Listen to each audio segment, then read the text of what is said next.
Hi, we're here at day 3 of the Milwaukee Muskie Expo 2019. Here is my friend Steve Herbeck. Now, we do a lot of videos, you and I have over the years, about coming to Andy Myers or how to be prepared to fish at Andy Myers. Now, I understand you're doing a seminar in just a couple hours about live baiting. So we're going to do something a little different, which is baits to throw late season in combo with live baiting. So Steve, take it away. Tell me a little bit about this selection of baits and how you're combining They go together, and the reason I'm doing the live bait seminar this year is because obviously, back in the early 90s, I developed the first quick set rig that really breaks free and saved thousands of muskies since then. But it's got an antique type of an attitude about muskie fishermen. They think, you hear the term soaking suckers. Well, it's probably the most dynamic and intense, detailed presentation that there is in muskie fishing. Way more than.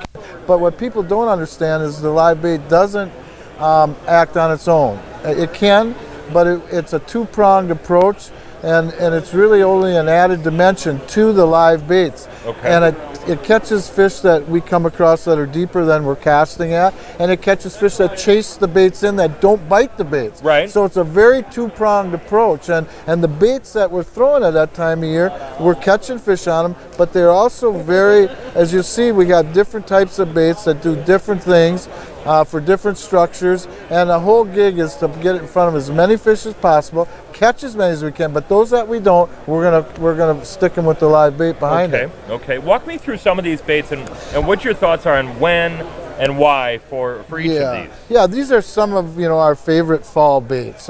You can get as as detailed and as complicated as you want, but you can keep it very simple. Rubber is obviously very king when it comes to fall fishing for a number of reasons. One, I always say, under warm water conditions, you fish from the surface down. In the fall, once the lake turns over, you fish from the bottom up. So the rubber baits are very versatile in that aspect, in that you can fish them at any depth, right down to the working down the break, and right, because the fish seem to like to be most of the time fairly close to the bottom after turnover versus in the summer.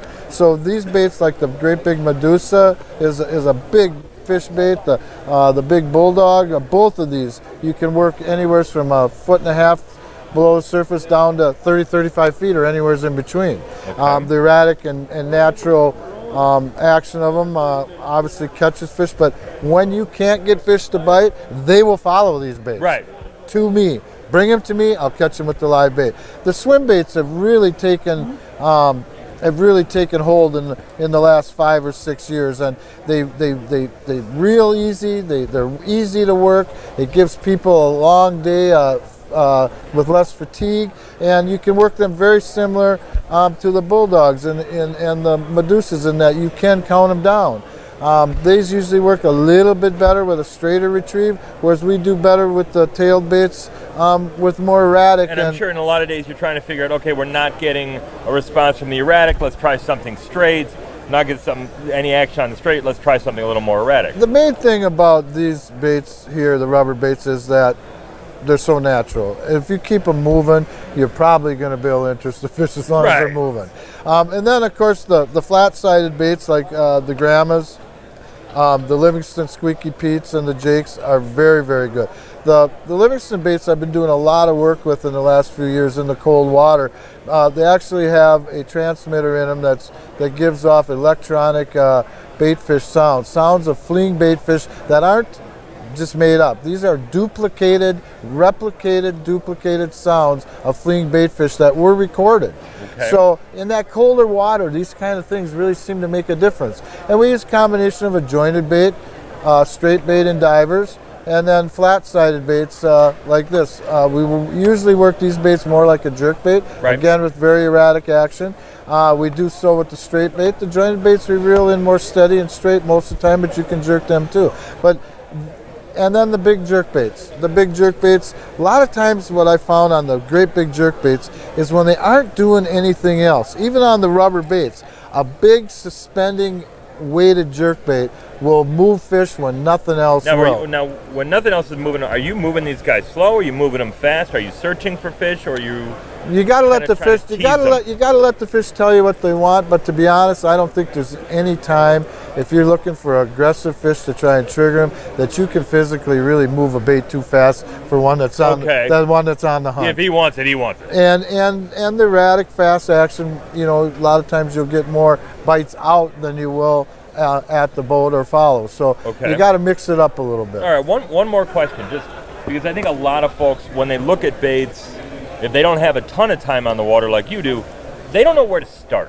Say it's a nice day, maybe not the perfect day. The fish are sitting in 20 feet of water.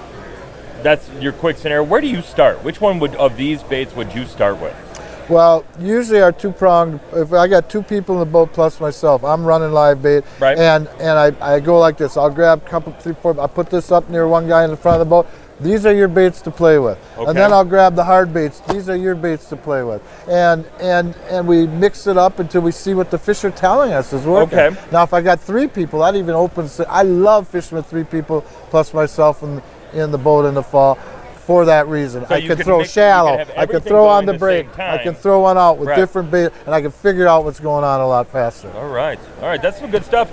Steve, thanks a lot. Hey, we got to talk about how to catch fish instead of just where to go. I appreciate it. All right. Thank you, sir. You betcha.